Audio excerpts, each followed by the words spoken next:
Rabbanim, friends, thank you for being here tonight to honor the memory of Rabbi Yaacov Don, beloved friend and teacher to so many of us. We are grateful to the Consul General of Israel, DJ Schneeweiss, and to Michael Levitt MP, representing Prime Minister Trudeau, for being with us this evening. Our thanks also to the partners in tonight's program, all of whom played a key role in Rav Don's time here in Toronto. Bnei Akiva of Toronto, Tanenbaum Chat, Congregation Bnei Torah, the Chaim Minyan of Bnei Akiva Schools, Mizrachi Canada, and UJA Federation. My name is Johnny Lipsa, and I'm the Shaliach for Bnei Akiva of Toronto, a position Rav Don held when he was here 15 years ago. I didn't know him then, but I got to know him through our work together in Israel over the last several years, teaching Bnei Akiva students from overseas at seminaries in Jerusalem.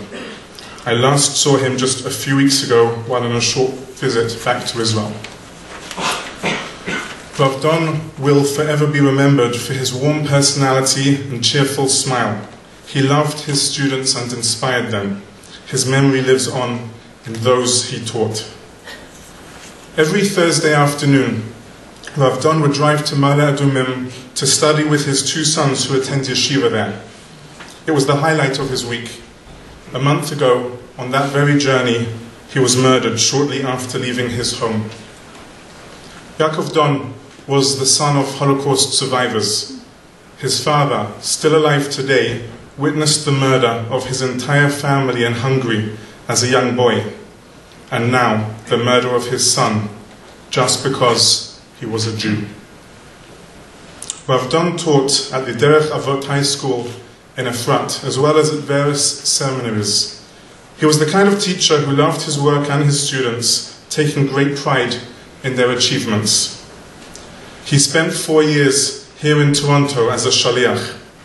To be a shaliach is to bridge the gap between Jewish communities around the world and Israel, increase Jewish awareness and pride, and promote an understanding of Israel and its ideals. Rav Don achieved all that and more. Rav Don was buried in the Kfar Etzion cemetery. He is survived by his wife Sarah and their 4 children, Aviyad, Maor, Yedidia, and Racheli. Taking us through the rest of the evening is Josh Sable, Director of Student Activities at Tanenbaum Chat. Thank you.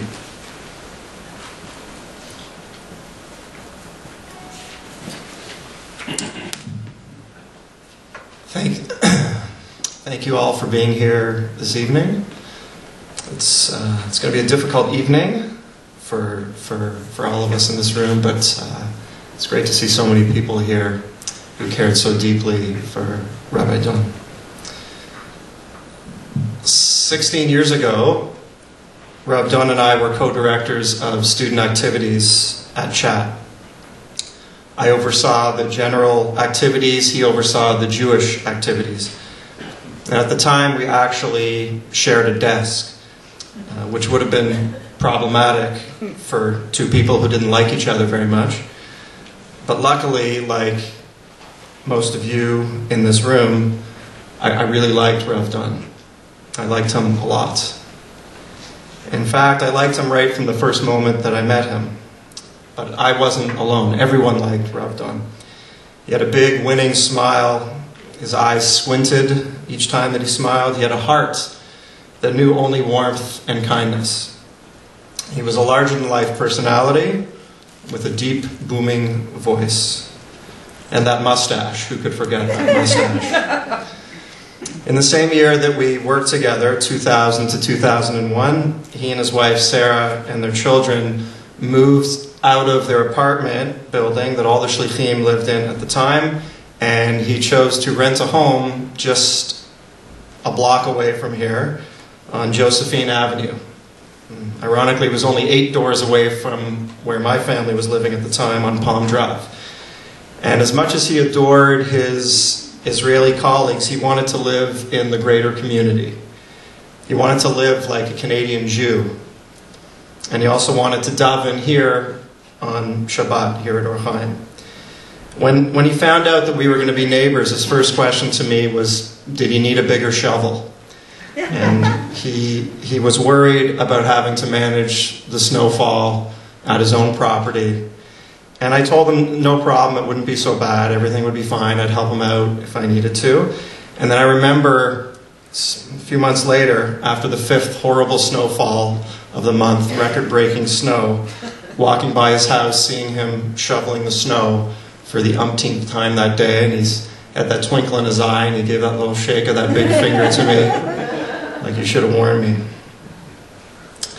We collaborated often on programs of Jewish and general studies, but he disliked those titles. He didn't like those titles at all. One of his main goals was to never identify or classify a program as Jewish.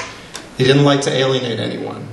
He felt that every program should be a potential fit for every student in the school, regardless of his or her religious backgrounds, educational backgrounds, family life.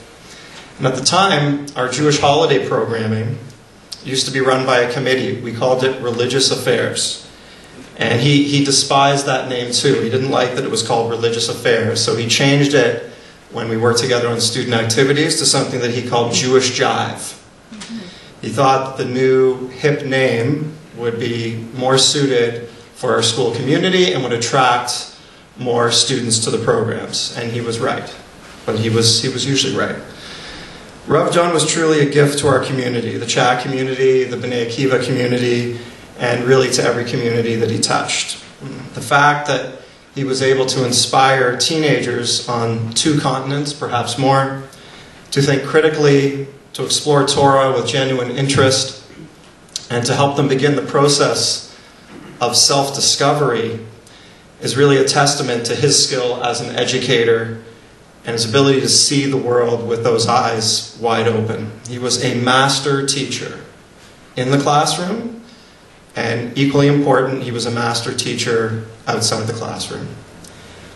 He was the type of teacher who each day gave his students and his colleagues a reason to come back the next day. And for that, I will always remember him. At this point, I'd like to introduce our first speaker, Rabbi Aaron Greenberg, who is currently the director of the Jewish Learning Initiative of campus in Toronto. He works closely with Rav Don, Bnei Akiva, and he'll be sharing some words of Torah. Rabbi Greenberg.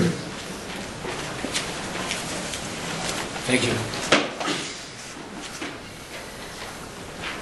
I remember Rav Don when he was here in Toronto just a decade and a half ago. At the time, I actually wasn't teaching at Tanenbaum Chat. I was actually teaching here at Bnei Akiva schools.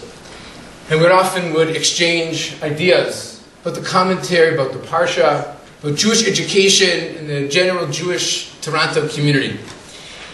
I don't know if what I'm going to share with you now, Rav Don ever mentioned to me.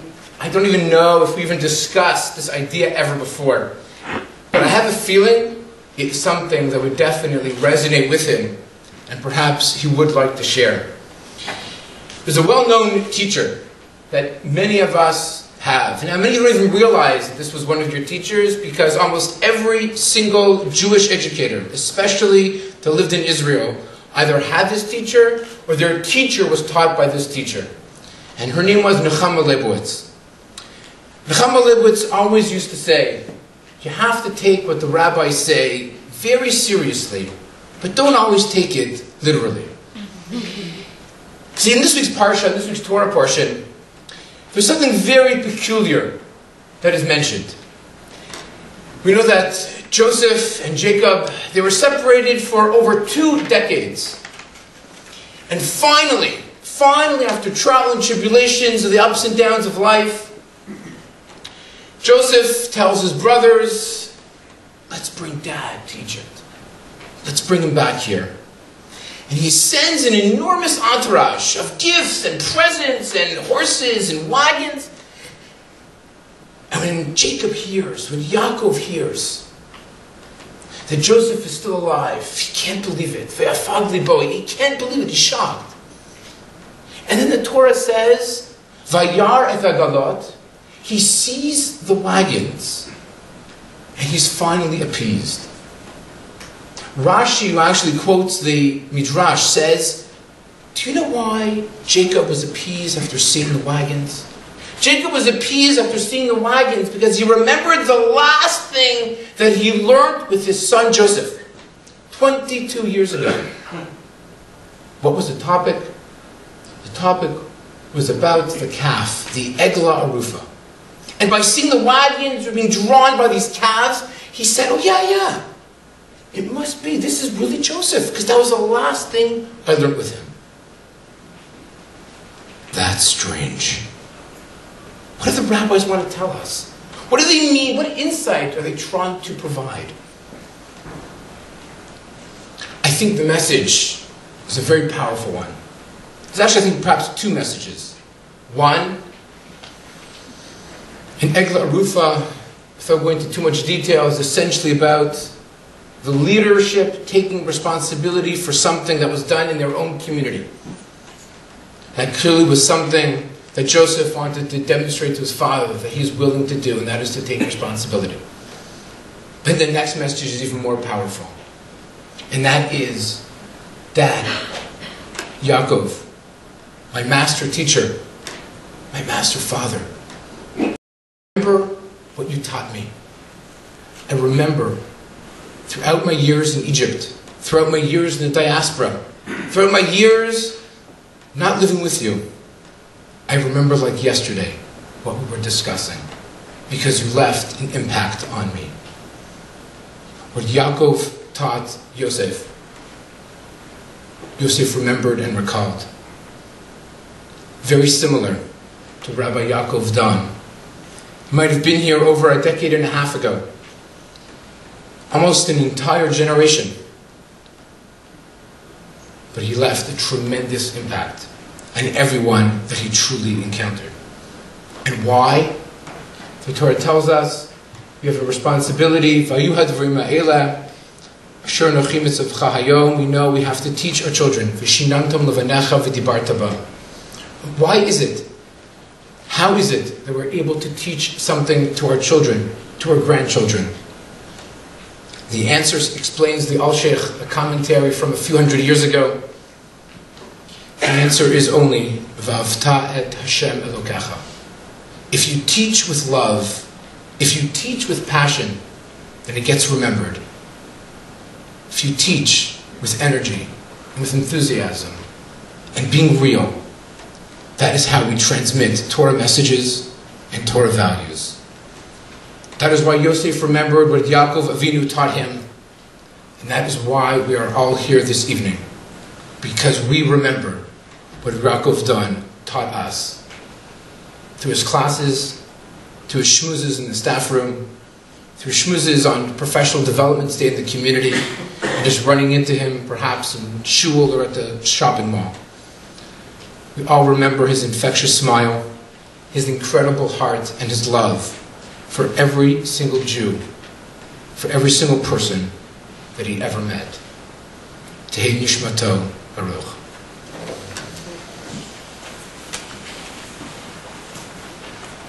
Thank you, Rabbi.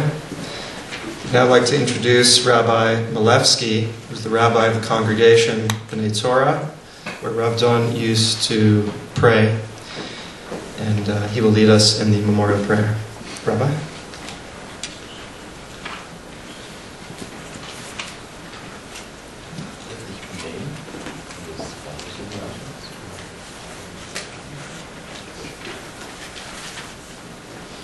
Please rise.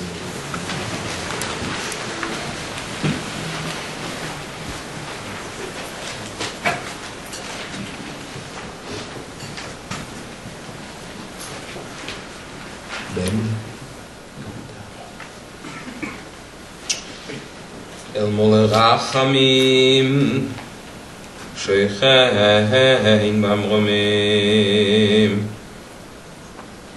Hamsemin Cholechono Al Kanfei HaShechino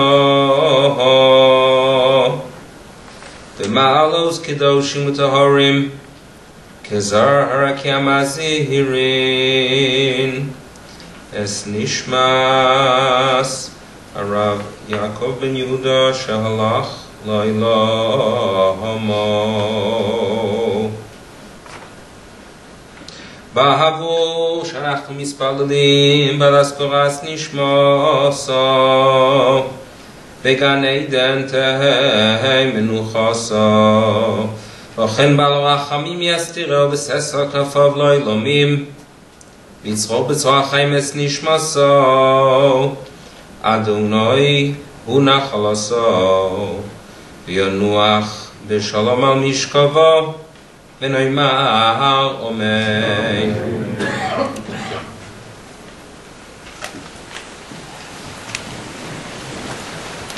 It's amazing as you look around the room, you see the many different organizations that Rabbi Don was part of when he was here in Toronto, and both the congregations that he belonged to, the academic institutions, the people that he would socialize with, teach, schmooze with. At this point, we are going to light 4 candles in his memory, and we'll have representatives from different areas of his life here in Toronto. I'd like to call up 2 current Tanenbaum Chat student leaders, Gabriel Helfance and Rachel Goldfarb, who will light the first candle, followed by Chaim members Jeff and Marcia Schumacher, who were friends of Rav Don's when he prayed at the Chaim Minyan, Jerry Rosenfeld, the chairman of Mizrachi Canada, and Daniel Edery, Maskir Galil, chapter head of Bnei Akiva, Toronto.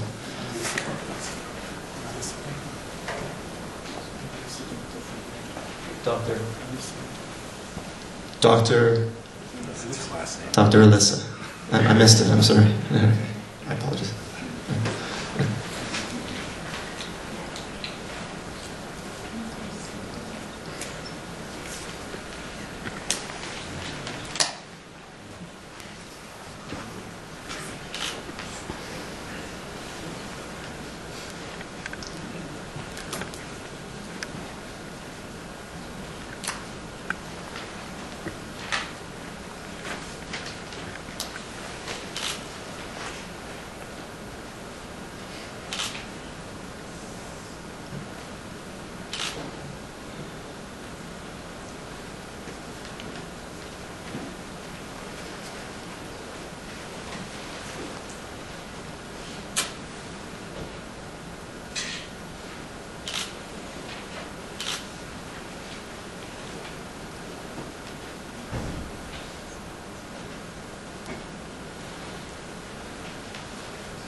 Thank you so much.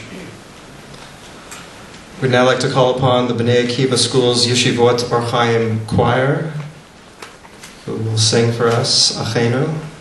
You know that Rav Don had a real passion for music. You could oftentimes hear him humming a tune, whether it was something from Shul or something a little more modern. Thank you to the gentleman from Or Chaim choir.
Thank you. Now I'd like to introduce DJ Schneeweiss, Consul General for the State of Israel for Ontario and Western Canada, to share a few words.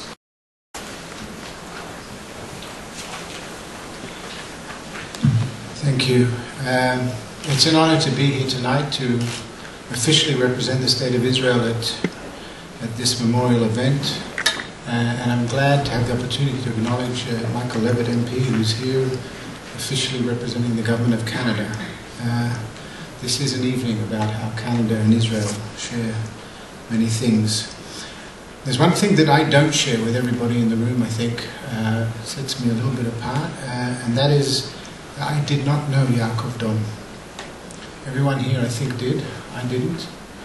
And I was thinking about that. What am I supposed to say? Representative of Israel, but I didn't know the man. I thought it, and it came to me. I didn't know Yaacov Don, but I know this community. I've lived in this community for 3.5 years. I've come to know and love and appreciate and value the love of Yiddishkeit, the love of the Jewish people, the love of Israel that drives this place, this room, this community here of Chaim, which I know the best, but also the broader community that is here tonight, including that of Tanenbaum chat. Not only the love of Yiddishkeit, but also the commitment to the State of Israel, a personal commitment. Many people here have sons and daughters in Israel, have sons and daughters who've served in the army. An ideological commitment to the State of Israel, an unwavering commitment to the State of Israel. A community which also embraces the Shloshim of the State of Israel. Year after year, new people coming and then going, and new people replacing them and then leaving. The life of a community which has Shloshim all the time coming and going is an enriched one, definitely, but not always simple. And the fact that every new Shaliach is embraced as myself and my family have been, making us feel a part of the community, this is a wonderful thing.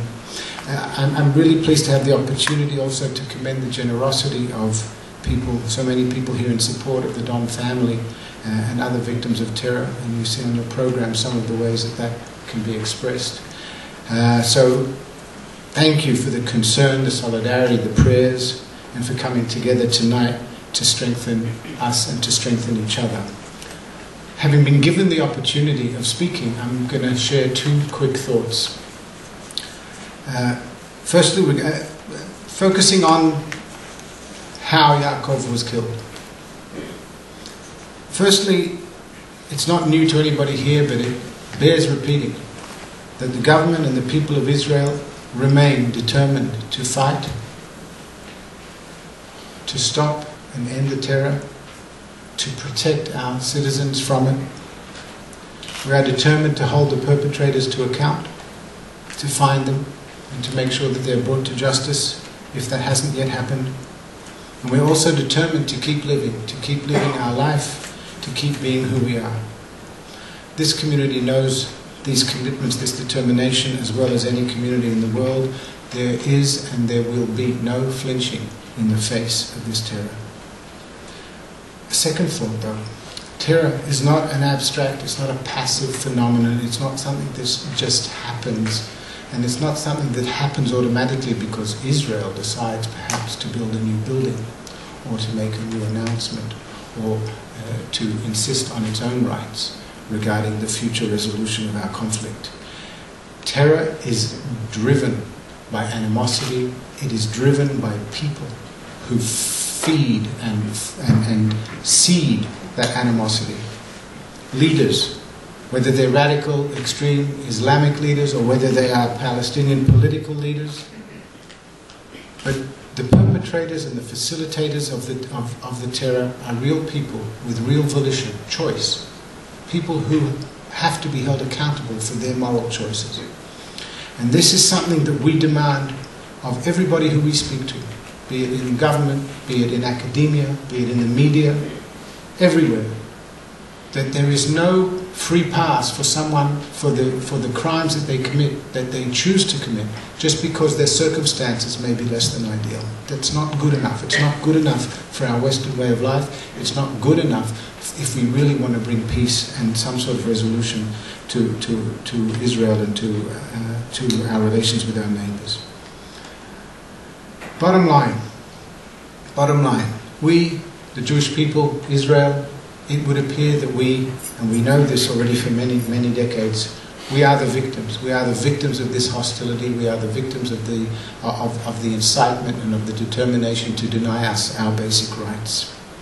But let us also reaffirm that while we may always be victims, we will never, ever, ever succumb to victimhood.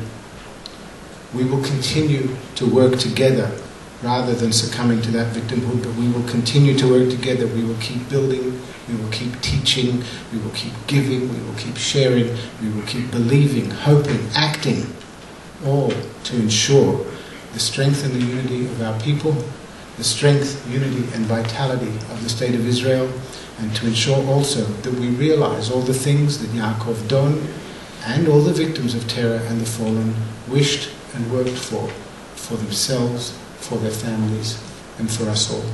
Yehi zichro baruch.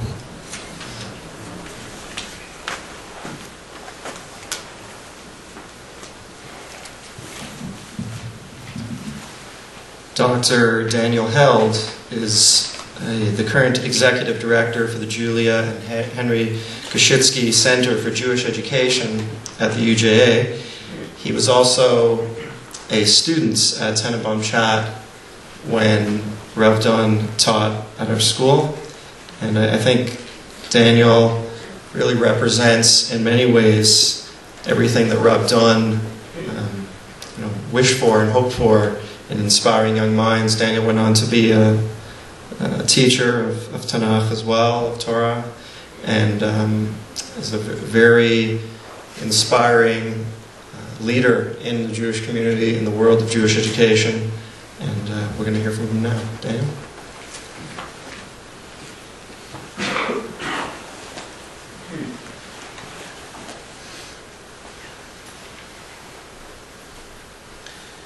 I was never a student in Rav Don's class, but I was at Chat the years that he was there.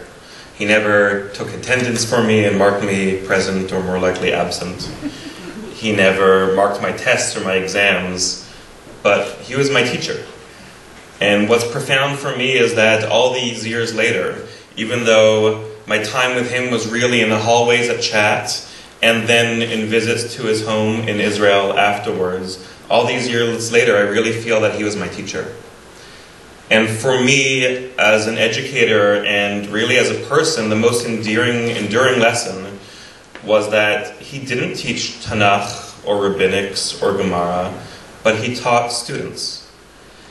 And what's been powerful for me over these last 4 weeks, as I've heard story after story from students in his class and my friends and my peers and my colleagues who remembered him, was the stories of him pausing and saying, let's put our Tanakhs aside, let's put our Gemaras aside, let's put our Mekorot and our sources aside, and let's talk about who we are and what we want to be doing. And for me, he taught me the lesson that we teach people and we talk to people. And I have memories of Rav Don walking in the hallway and seeing someone sitting by their locker and pausing and asking them a question. And I've heard stories of Rav Don pausing a class to ask students real questions about them and their lives, and not the material, but who they are and where they want to go and who they want to be. And to challenge them and to think for themselves, but I think more importantly, to listen. And I think many of us in this room have memories of Rav Don not teaching us, but learning from us, and listening to us, and giving us a chance to learn from ourselves. And I was asked to give reflections here, but what I feel inadequate to do is actually give reflections, because so many of us in this room have reflections. In the last few weeks, reading on Facebook, and in conversations in hallways, and in meetings, and after shul, and in Kiddush, we all have memories of Rav Don. So actually what I'd like to do is pause for a moment, and ask you to turn to the person next to you. And you'll be able to do this now, and you can also prepare for afterwards. And share one brief memory that you have of Rav Don. Now.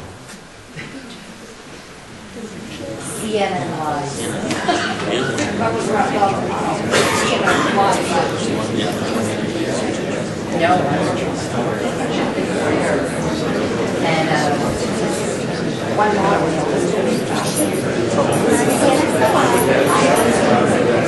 We had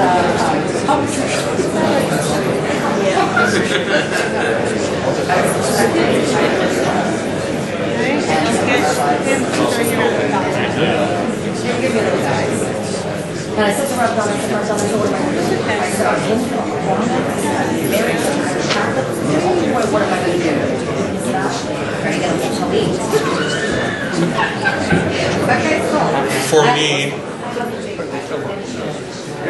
For me, the most enduring reflection and learning and legacy of Rav Don is the ability to smile, the ability to ask questions, and the ability to listen.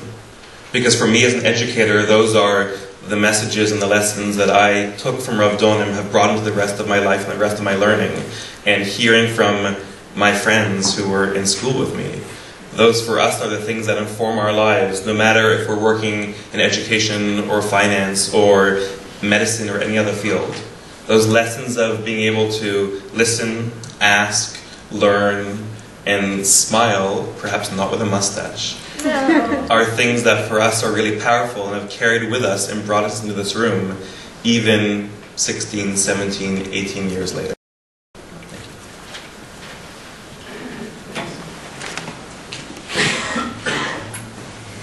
There have been many stories that individuals have passed around in the last few weeks. I was part of a few email chains with former students, and I just wanted to share one reflection from Elise Lee Goldenberg just before we go to the next components of the ceremony. This is written by Elise Lee Goldenberg, who was Rabbi Dun's student. So I'm just going to read her words.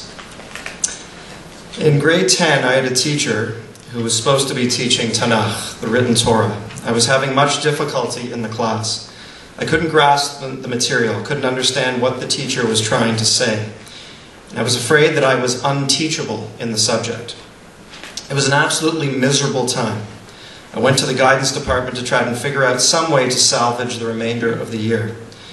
The advice I got from my counselor was not what I expected. I was told that I could go into enriched Tanakh. I was perplexed by this advice. If I couldn't understand what was happening in the normal stream, how could I survive enriched? I was told that the teacher of the enriched class was a special man. He could get anyone to learn. I decided to try it out. Walking into that class that first day, I was beyond nervous. I was afraid that I would fail. I feared being laughed at. I thought I would be so far behind all the other students that I would never be able to catch up. However, right from the start, Rav Don accepted me into the fold. He had a way of making anyone understand what he was teaching. He had a smile that was infectious. He would light up a room the moment he walked in. He knew how to reach people. His enthusiasm for the material made it all accessible. That year, I remember we were learning the story of Exodus. It was the year that Prince of Egypt, the film, came out into the theaters. Rav Don planned a field trip for us. We all went to the movies, clipboards and pens in hand. We sat in the theater and took notes on every little detail the movie got wrong. It was the ultimate example of the book being the better experience than the film. That year was filled with Shabbatons, holidays, special school days, and at all of them, our teacher was always front and center in my memories. He encouraged our interests. He fostered our love of learning. His sense of ruach and love of the school made that classroom a place of lively discussion and a safe place for disagreements on the text. My final exam that year, Rav Don, knowing my unique position in the class, told me I could have extra time. He understood that I wasn't as fluent in Hebrew as the other students, and that I might need the time translating the text and composing my answers. I don't think I ever studied harder than I did for that exam. All I wanted was to make him proud. And on exam return day, I got my exam back. I passed with flying colors. Turning to the back of the exam booklet, I saw a note from Rav Don. "Thank you, Ali, for giving me the nicest surprise. I knew that you could do it." I still have the test in my drawer. After that year, I was given the option of dropping back down to the normal stream. However, this would mean giving up being in his class again. And of course, I stayed in Rav Don's enriched Tanakh class until my graduation. Rav Don eventually went home. He went back after we were done. And I stayed in touch with him via snail mail. I loved getting the odd letters from him. He knew what I was up to. He encouraged my writing.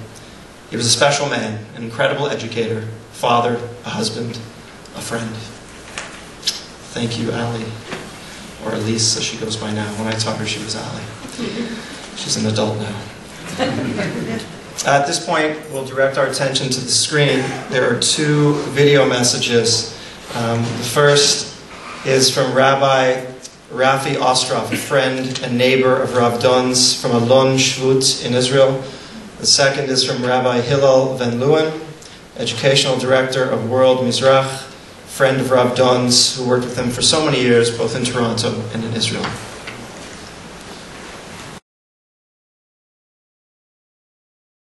Hi, Shalom. My name is Rafi Ostrov, and I live in Alon Shvut. I've been a close friend of Yaacov Don for the past 30 years since we learned in yeshiva together, and for the past 15 years, neighbors here in Alon Shvut. Our first response to hearing of Yaacov Don being killed was that's absolutely impossible. Someone so large, physically and spiritually in life, so full of joy and happiness, can't have his life snuffed out just like that. But unfortunately, that's exactly what happened a few meters outside of the gate of Alon Shvut while traveling to learn with his two sons in yeshiva. Yaakov will be and is remembered more than anything by the smile, by being ready to do anything and everything that's good for the education of the youth of Alon Shvut, of being a fantastic teacher and friend of all his students and pupils in the yeshiva in Efrat, and being there for Bnei Akiva anytime requested by the community here in Alon Shvut. I know all you that are watching this in Toronto knew him from the time of his shlichut, and this is just one episode of his shlichut for life, his mission of life, of just being the most fantastic, amazing husband, father for his children, and educator here in Alon Shvut. Even though it's a difficult time, and we're witnessing time and time again attempts on Jewish lives just because of the fact that these people are Jews, we are strong. We will continue to be joyous. We will find ways to commemorate Yaacov and what his life meant for us, that we will not forget him, and we will continue his work and other people's work here in Gush Etzion. Thank you very, very much for dedicating this evening to Yaacov. Bye-bye.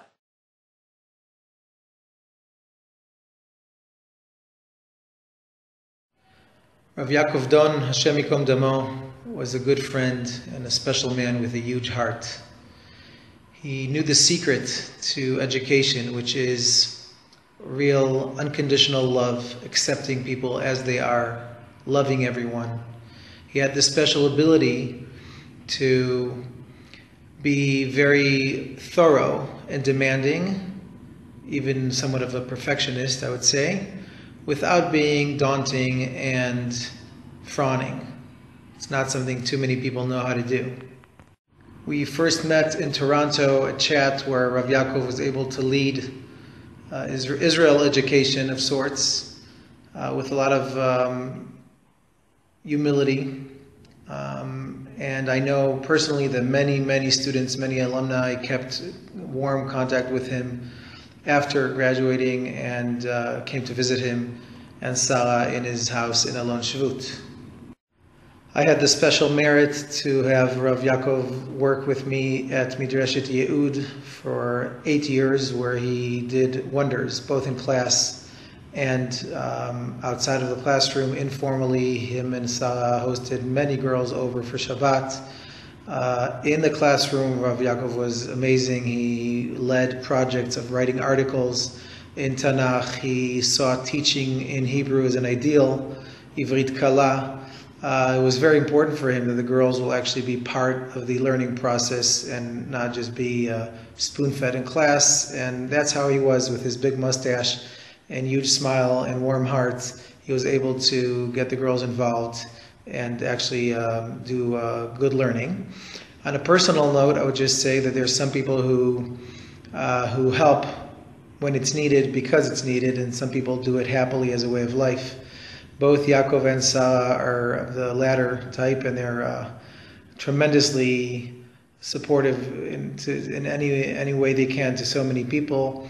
Personally, when we arrived in Toronto, we had a bit of a balagan with this apartment we were supposed to get, and it was not available for about 2 weeks, and they so naturally took us in and helped us out and helped us buy a car, and as if they needed to. And even though they had no official appointment to be responsible, Rav Yaakov was such a person, and we miss him already. Direct our attention to Chazan Jeremy Burko, who was the Chazan at Beth Radom and also a graduate of Tanenbaum Chat.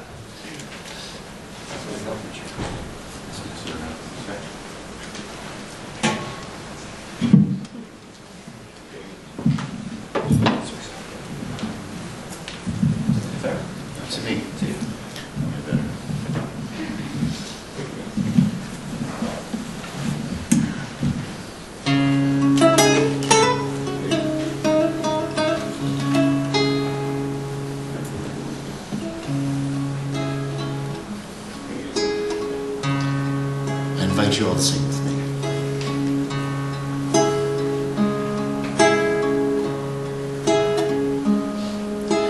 אני הולך לבכות לך, תהיה חזק למעלה. געגועי כמו דלתות שנפתחות בלילה. לנצח אחי אזכור אותך תמיד, וניפגש בסוף, אתה יודע. ויש לי חברים, אבל גם הם קווים, אל מולך המשגע.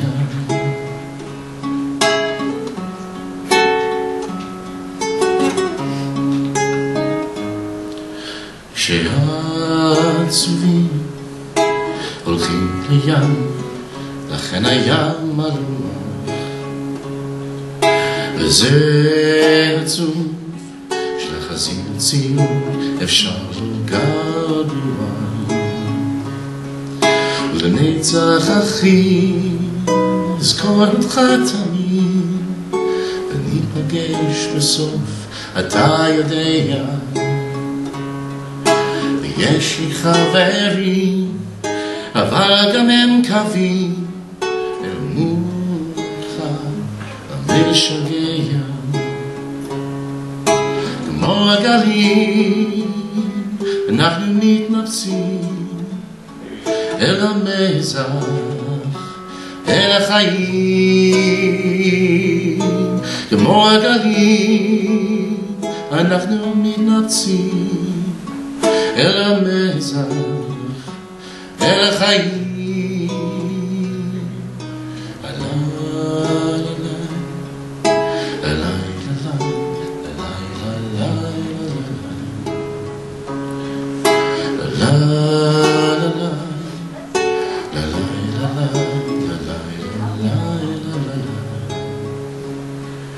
לנצח אחי, אזכור אותך תמיד, וניפגש בסוף, אתה יודע. ויש לי חברים, אבל גם הם קווים, כמוך המשגע.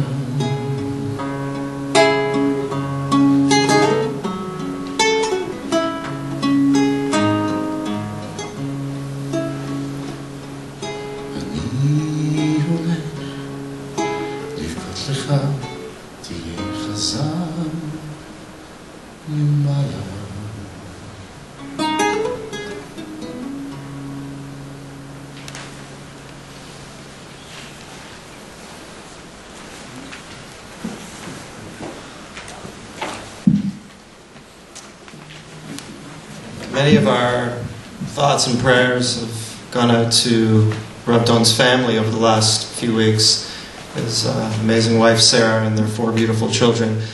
Sarah was kind enough and brave enough to put together a video message for us tonight when she found out that we were hosting this event. So if we could give our attention to Sarah, we'll see on the screen.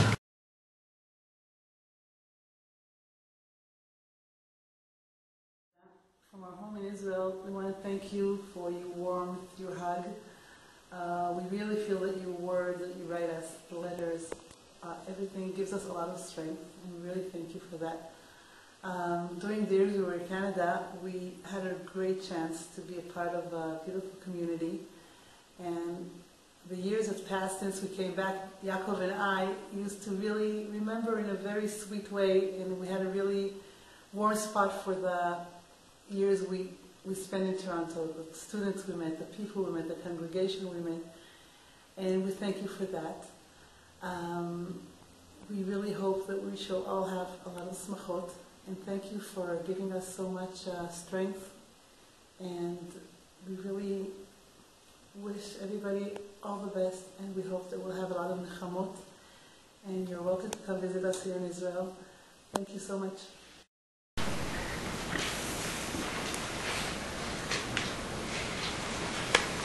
A few final notes before we conclude for the evening.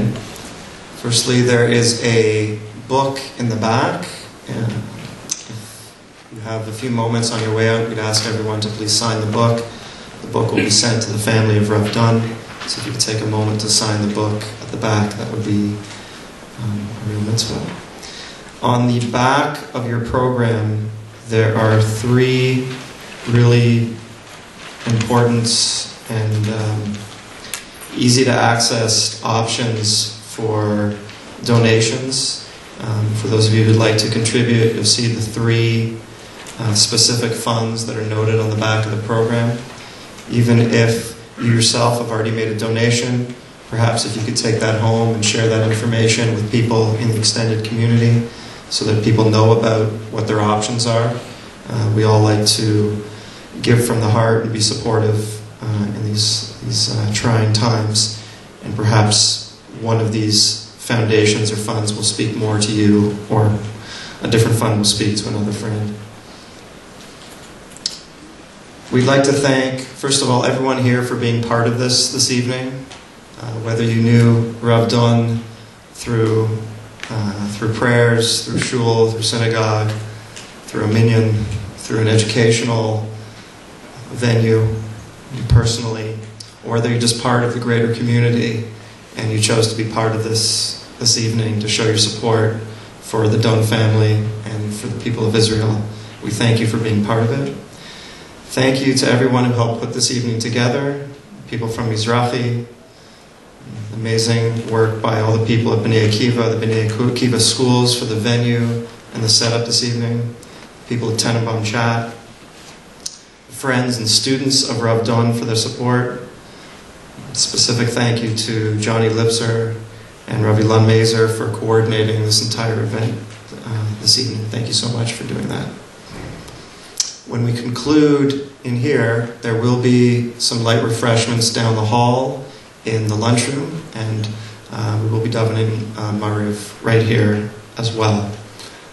Before we conclude with Hatikva, just one last very short anecdote from me.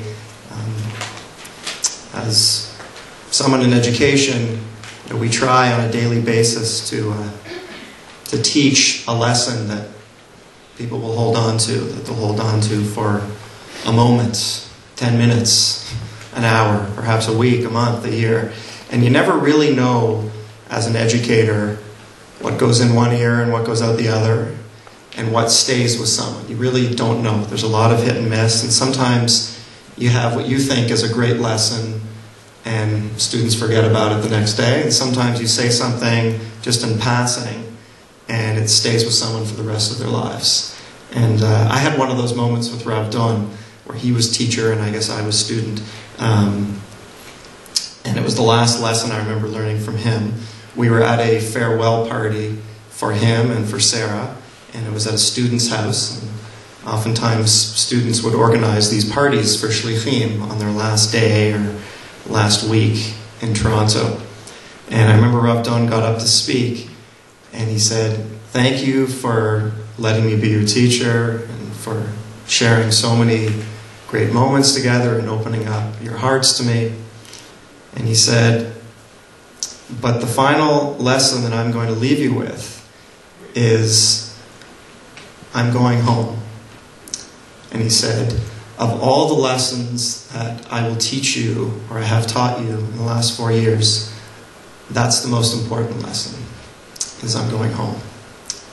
And we applaud him and respect him. We think of him and his family. And may his memory be a blessing for us all.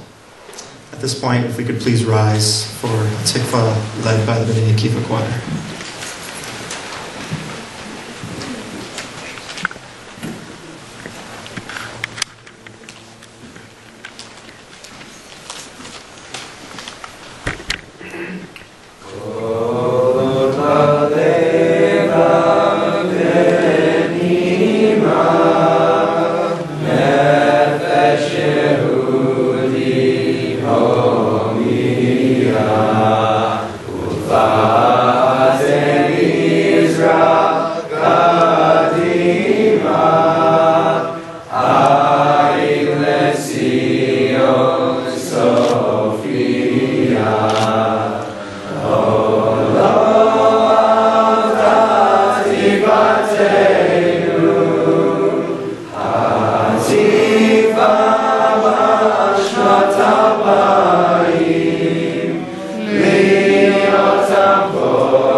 Yerushalayim,